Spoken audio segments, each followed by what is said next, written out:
전능하사 천지를 만드신 하나님 아버지를 내가 믿사오며 그 외아들 우리 주 예수 그리스도를 믿사오니 이는 성령으로 잉태하사 동정녀 마리아에게 나시고 본디오 빌라도에게 고난을 받으사 십자가에 못 박혀 죽으시고 장사한 지 사흘 만에 죽은 자 가운데서 다시 살아나시며 하늘에 오르사 전능하신 하나님 우편에 앉아 계시다가 저리로서 산자와 죽은 자를 심판하러 오시리라. 성령을 믿사오며 거룩한 공예와 성도가 서로 교통하는 것과 죄를 사하여 주시는 것과 몸이 다시 사는 것과 영원히 사는 것을 믿사옵나이다. 아멘.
오늘 보신 하나님의 말씀은 창세기 39장 1절부터 3절까지의 말씀입니다.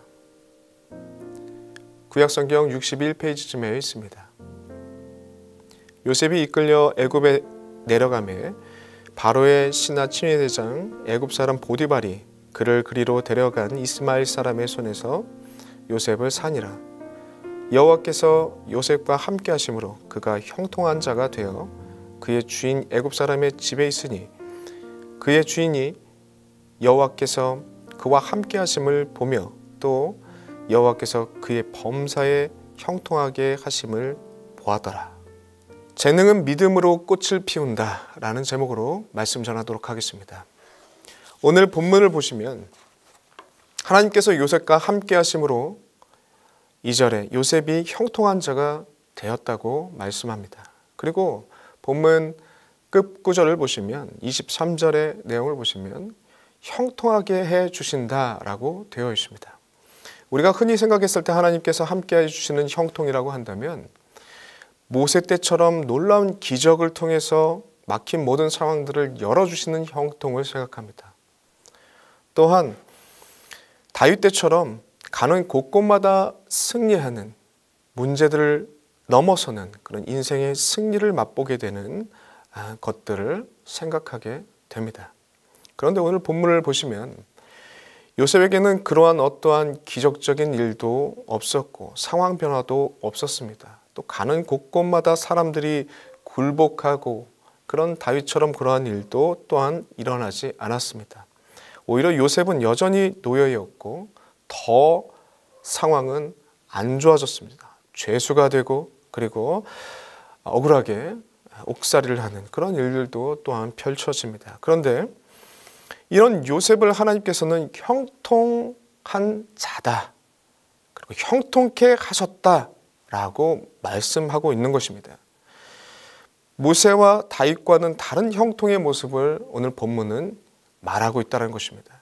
그래서 오늘 본문을 통해서 요셉의 형통의 내용들을 한번 살펴보았습니다. 그리고 두 가지 정도로 정리되는 것을 발견하게 됐습니다. 그 두 가지가 무엇이냐? 첫 번째는 이 요셉의 인물을 통해서 하나님께서 말씀하시는 그 형통은 두 가지 의미로 정리됩니다. 첫 번째로는 하나님께서는 탁월한 재능을 더하시는 형통으로 요셉을 이끄셨다. 그리고 우리를 이끄실 것이라는 것입니다. 다시 한번 말씀드리겠습니다. 하나님께서는 탁월한 재능을 더하시는 형통으로 우리를 이끄신다라는 것입니다. 두 번째로는 이 탁월한 재능은 믿음을 만날 때 꽃을 피운다라는 것입니다. 그것이 하나님께서 요셉을 통해서 보여주시는 두 번째 형통의 내용입니다. 차례대로 한번 살펴보도록 하겠습니다. 요셉이 이집트 노예로 팔려갔을 때의 나이는 17살 때 일입니다. 17살의 나이에 자유를 빼앗겼습니다. 그리고 그 누구도 자신을 인격적으로 대해주는 그런 상황이 아니었습니다. 짐승처럼 대했다는 것이죠. 그리고 언어도 통하지 않았습니다. 그 나라의 문화도 모르고 그 나라가 어떻게 돌아가는지 그 질서, 법도 몰랐습니다. 예절도 교양도 몰랐습니다. 능력으로 따진다면 제로에 가까운 상태였습니다. 보통 일반적으로 이런 노예가 잡혀가면 복잡한 의사소통을 통해서 일을 하는 그 집안 일들은 시키지 않습니다. 외부의 단순한 일들을 시킵니다. 특히나 이 당시 친위대장이었던 이 보디발은 왕의 호의를 담당하는 일과 두 번째로는 궁중의 음식을 조달하는 그러한 일들을, 그런 역할을 맡았다라고 자료를 통해서 확인할 수 있었습니다. 그렇다면 요셉은 노예로 끌려가서 이 보디발 집에서 처음부터 이 집안의 일들을 한 것이 아니라 집 밖의 이 단순한 노동력을 통해서 일할 수 있는 그 일들을 감당하게 되었다. 소통이 안 되니까 그야말로 말을 안 들으면 채찍이 바로바로 날라오고 말을 잘 들으면 먹을 것이 날라오고 마치 정말 짐승 취급을 받으면서 그 노예 생활을 시작했다라는 것을 아주 상식적인 추측을 통해서 우리가 확인할 수 있다는 것이죠. 정리하자면 상황과 여건은 아주 최악이었습니다. 요셉에게.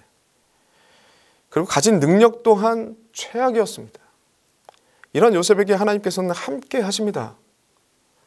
그리고 상황과 여건을 기적적으로 바꾸는 형통이 아니라 그가 가진 미비한 재능을 하나님께서 함께 하심으로 탁월한 재능으로 이끄셨다라는 것이 하나님의 형통의 내용이었다는 것이죠.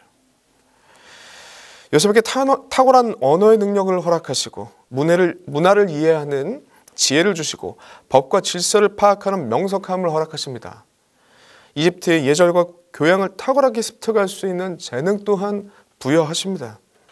그리고 본문을 통해서 그것을 본문에서는 형통케 하셨다라고 표현합니다. 하나님께서 형통케 하셔서 그가 가진 미비한 재능이 탁월한 재능으로 바뀌고 있다라는 것을 말하고 있다라는 것입니다. 그리고 2절에 그 결과 2절에 그가 그의 주인 애굽 사람의 집에 있으니 집 밖에 단순한 노동을 하는 그런 짐승 취급받는 그러한 노예에서 집 안의 일들을 감당하게 되는 탁월한 재능으로 이끄시게 된다는 것이죠. 3절에 그 주인이 눈여겨보고 자신의 측근에서 수행하는 일들을 맡기고 4절에 요셉을 가정 총무로 삼아서 자기의 모든 소유를 그에게 위탁하게 만드는 일이 펼쳐집니다. 완전하게 그에게 신뢰를 받게 되는 모습으로 서게 되는 내용이 4절까지의 내용을 통해서 나오고 있습니다. 이 또한 하나님께서는 세상에게 신뢰를 받는 그것 또한 하나님께서 요셉에게 허락한 형통이다라고 말씀하고 있다는 것입니다. 성도 여러분들, 오늘 본문에 기록되고 있는 이 형통이라는 단어는 히브리어 찰라흐라는 단어를 쓰고 있습니다. 이 번성하다, 성공하다라는 기본 의미를 갖고 있는데 이 기본 의미를 받아들여서 우리 한글 번역으로서는 모든 것의 뜻과 같이 잘 되어간다, 모든 것이 뜻대로 잘 되어간다라는 뜻의 형통이라는 단어를 써가지고 우리가 형통한 자다 이렇게 표현하고 있습니다. 번성하다, 성공하다 같은 의미일 것입니다. 그런데 우리 한국 번역의 한계일 수 있을 것입니다. 이 찰라가 가지고 있는 단어의 의미는 이 성공하다, 번성하다라는 의미 외에 다른 의미가 또 있습니다. 그 의미가 뭐냐면 돌진하다, 공격하다라는 의미 또한 이 찰라흐가 가지고 있는 의미입니다. 번성하다, 성공하다는 의미와 연관성이 없어 보이는 단어인데 이 똑같은 단어를 쓰면서 어떨 때는 번성하다, 성공하다라는 의미로 쓰고 어떤 때는 돌진하다, 공격하다라는 의미로 씁니다. 히브리인들에게는 이 단어가 똑같은 의미의 단어로 쓰인다는 것입니다. 왜냐하면 하나님께서 함께 하심으로 나타나는 그 형통의 내용을 보니까 그 누구도 어떠한 힘으로도 어떠한 음모로도 모략으로도 막을 수 없이 잘 되거든요. 성공하거든요. 번성하거든요. 그 어떠한 세력으로도, 세상의 어떠한 세력으로도 하나님께서 형통하시게끔 이끄시는 그 일들은 반드시 이루어지는 그 모습을 볼 때 마치 돌진하는 전차와 같이, 돌진하는 기차와 같이 그걸 막을 수 없고 막을 수 없는 그 모습을 아주 볼 때 공격적으로, 그 누구도 막을 수 없는 공격하는 의미가 담겨져 있다라고 해서 돌진하다, 공격하다라는 의미까지 함께 그 찰라흐라는 단어에 들어가 있다라는 것입니다. 바로 이러한 찰라흐, 이 형통, 하나님의 형통의 모습이 이 하나님을 모르는 보디발에게도 요셉의 모습을 볼 때 이 보디발의 눈에도 보여줬다라는 것이죠. 하나님께서 함께 하심으로 그가 잘 되고 그가 맡긴 모든 일이 형통하게 되는 그런 일들, 그건 누구도 어떤 세력도 막을 수 없는 잘됨이 성공으로 이끄시는 그 모습이 마치 돌진하고 공격하듯이 느껴지는 그 모습이 요셉에게 보여줬다. 그래서 3절에 주인이 눈여겨보고 그를 등용하게 되고 쓸 수밖에 없게 된다는 것이죠.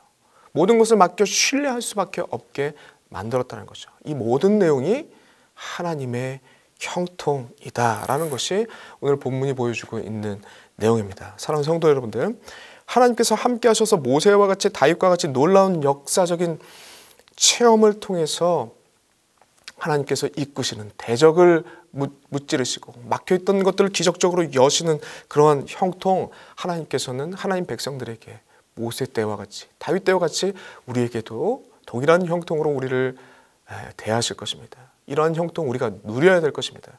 그러므로 모세와 같이, 다윗과 같이 이러한 형통 찾으십시오. 그리고 또한 요셉과 같이 상황은 변하지 않더라도, 환경은 변하지 않더라도 우리가 가지고 있는 그 미비한 그 재능에 하나님께서 더하시는, 하나님께서 은혜를 더하셔서 탁월함으로 이끄시는 그 놀라운 형통의 은혜 또한 하나님께서 하시는 일이라는 것을 여러분들 잊지 마시기 바랍니다. 그것 또한 하나님께서 이끄시는 형통이다라고 하나님은 말하고 있다라는 것입니다. 어느 한 것, 기적적인 일들만이 우리가 누릴 복이 아니라는 것입니다. 기적적인 상황에 바꿔주심, 그건 물론 하나님의 백성들이 누려야 할 복이지만, 그렇지 않더라도, 상황이 변치 않더라도 그 최악의 자리 가운데 하나님께서 함께 하셔서 우리가 갖고 있는 정말 미비한 그 재능이 탁월함으로 이끄시는 하나님의 놀라운 이끄심의 그 내용 또한 우리가 누려야 될 복이라는 것이 오늘 본문을 통해서 우리에게 주어지고 있다는 것입니다. 그러므로 하나님께서 말씀하는 형통, 하나님께서는 탁월한 재능을 더하시는 것으로 우리를 이끄신다. 그 형통의 내용이 있다는 것입니다. 두 번째로는 이 탁월한 재능, 하나님께서 탁월한 재능으로 이끄실 텐데 이 탁월한 재능만을 갖고 있다고 해서 요셉처럼 성공하고 요셉처럼 하나님께서 인정하는 인물이 되는 것이 아닙니다. 이 탁월한 재능은 두 번째입니다. 탁월한 재능은 믿음을 만나야 꽃을 피운다는 것이죠. 재능만으로는 충분하지 않다라는 존 맥스웰이 쓴 책이 있습니다. 그 책을 보면 성공을 거두기 위해서는 재능만으로는 안 된다고 얘기하고 있습니다.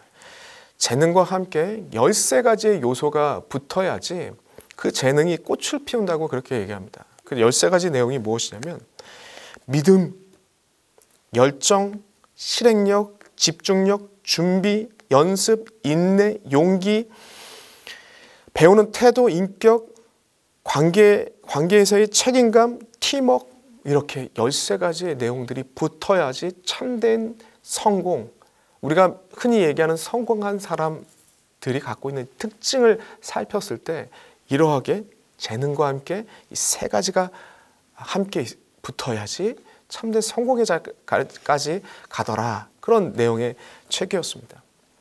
13가지의 내용까지 다루고 있어서 굉장히 좀 복잡해 보이기도 하고 많은 부분 동의되는 부분들이 있지만 많은 부분 또 동의가 안 되는 부분도 있더라고요. 그러나 그 중에 정말 통찰력 있는 접근이라고 생각했던 부분은 맨 처음에 다루고 있는 이 저자도 그 내용이 제일 중요하다고 얘기합니다.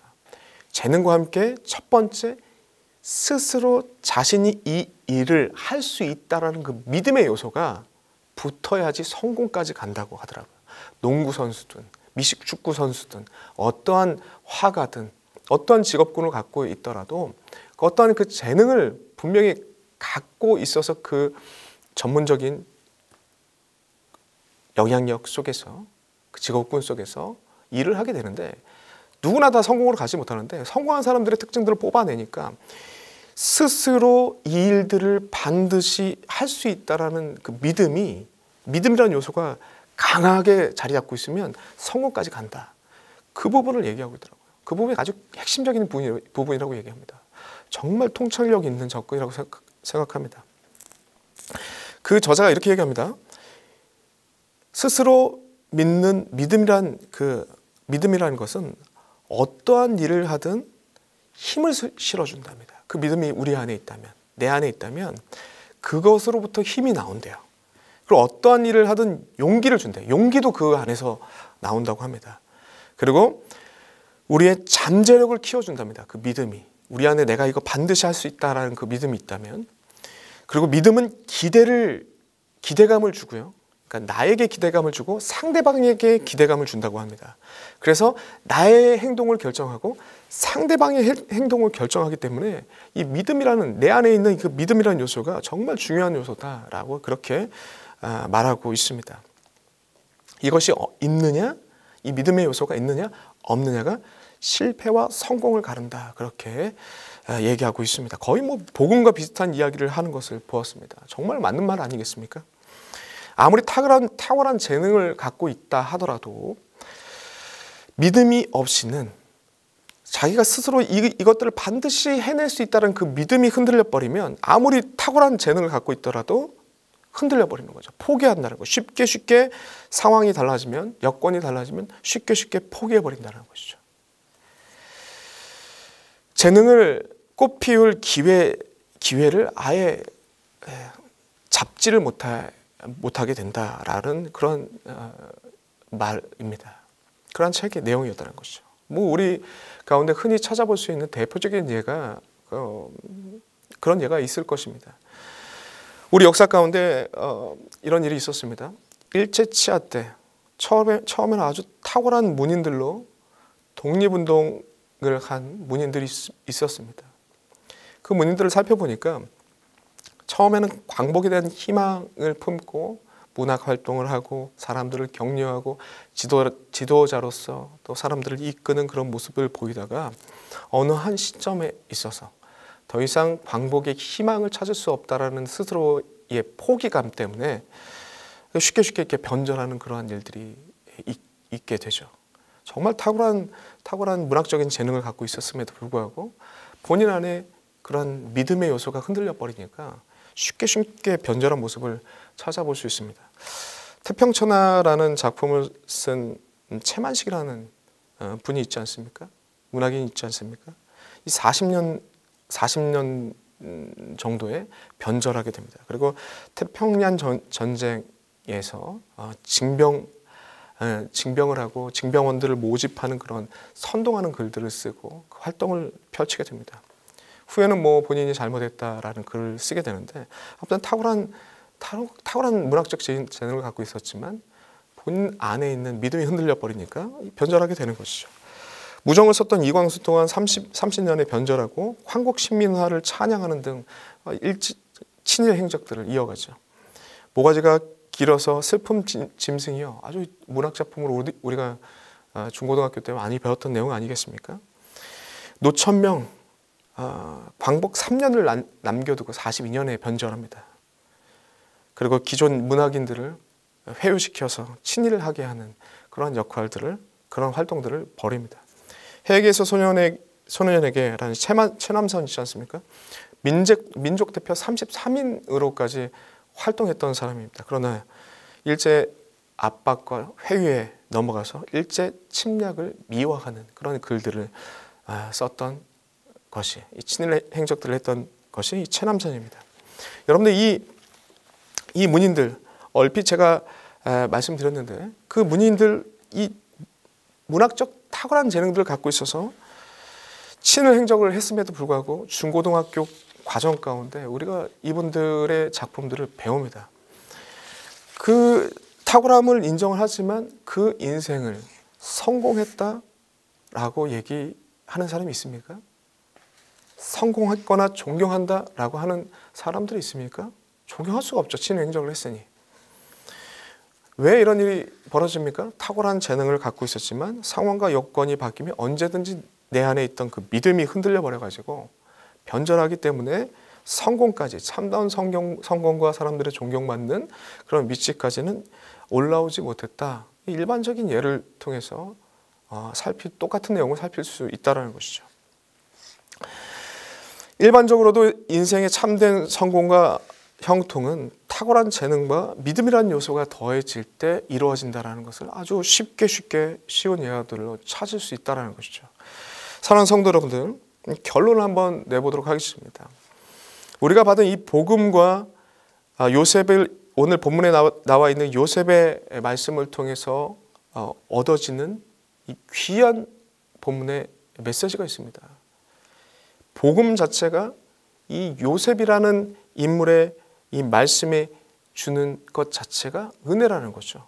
왜냐하면 세상 사람들은 성공을 위해서 자신 안의 믿음이 흔들리지 않도록 자기 최면을 걸고 어떻게든 그 믿음의 요소를 내가 해낼 수 있다라는 그 믿음의 요소를 무던히 노력을 통해서 넣고 그걸 소유하고 잊어버리지 않으려고 무던히 노력을 하는데, 복음과 그리고 오늘 본문에 나와 있는 요셉의 이야기를 통해서 나타나는 바는 그 믿음이란, 정말 중요한 그 믿음이란 요소가 우리의 노력으로 주어지는 것이 아니라 하나님께서 선물처럼 우리에게 주었다라는 얘기를 하고 있다는 것입니다.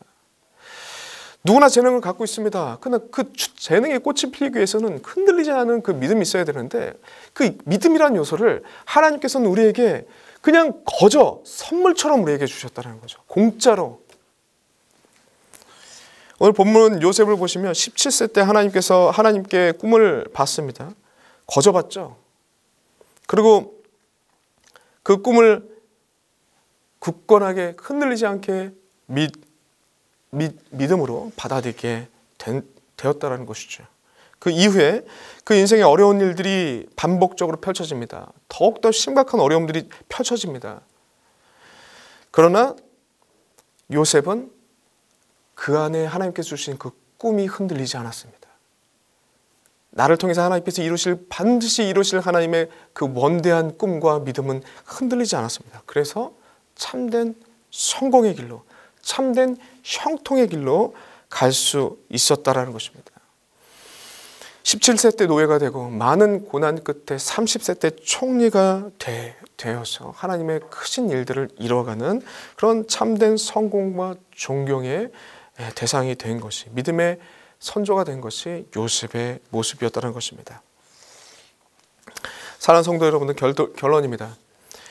하나님과 함께 하던 모세나 다윗처럼 상황과 여건을 놀랍게 바꾸시고 이끄시는, 그 대적들을 물리치시는 그런 놀라운 형통의 역사, 믿는 자들에게 주어지는 은혜입니다.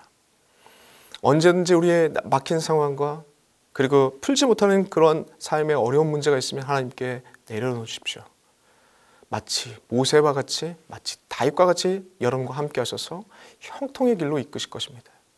그리고 또한 상황과 여건이 변하지 않더라도, 여전히 요셉처럼 상황과 여건이 변하지 않더라도 17세 때부터 30세 때까지 변함없이 반복되는 어려움이 펼쳐질지라도 그 안에서 하나님께서 함께 하심으로 말미암아 우리의 미비한 재능이 하나님께서 탁월한 재능으로 바꾸실 것이고, 그리고 또한 세상 가운데 신뢰를 얻게 만드실 것이고, 세상이 쓸 수밖에 없는 인물들로 이끌어 가시는 것 또한 하나님께서 주시는 형통의 은혜라는 것을 기억하시고, 우리의 주어진 상황 가운데 하나님께 있는 그대로 주님 앞에 내려놓으며, 때로는 모세처럼, 때로는 다윗처럼 이끄시고, 또는 때로는 요셉처럼 이끄실 그 하나님을 바라보시며, 신실한 그 하나님을 바라보며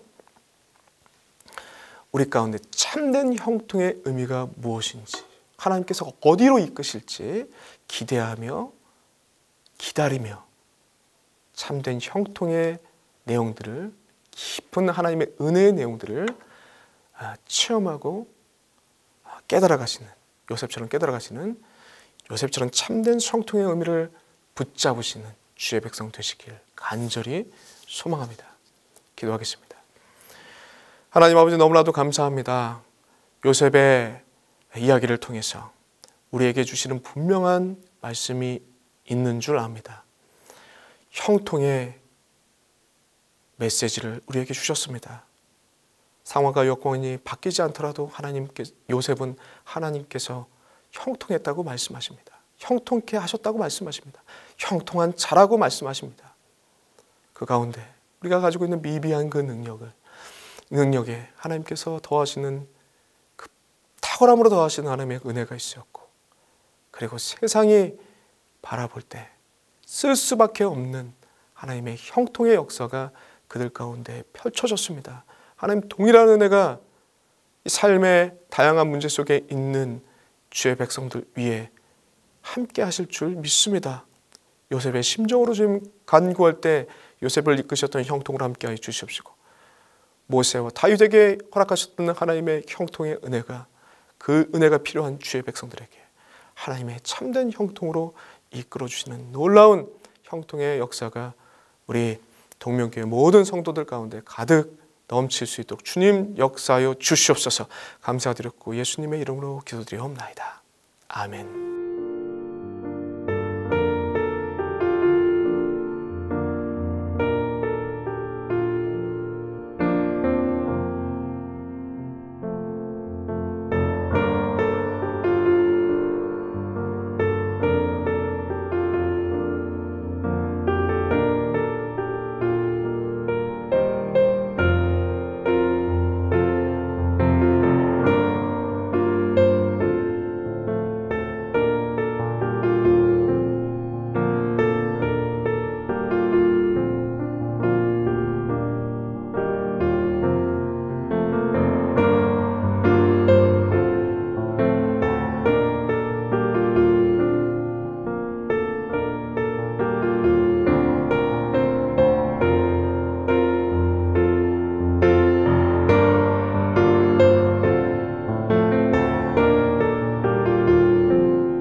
하늘에 계신 우리 아버지여, 이름이 거룩히 여김을 받으시오며 나라가 임하옵시며 뜻이 하늘에서 이룬 것 같이 땅에서도 이루어지이다.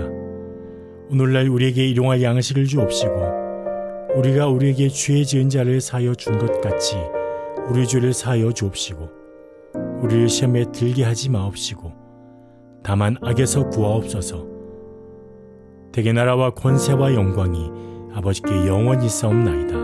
아멘.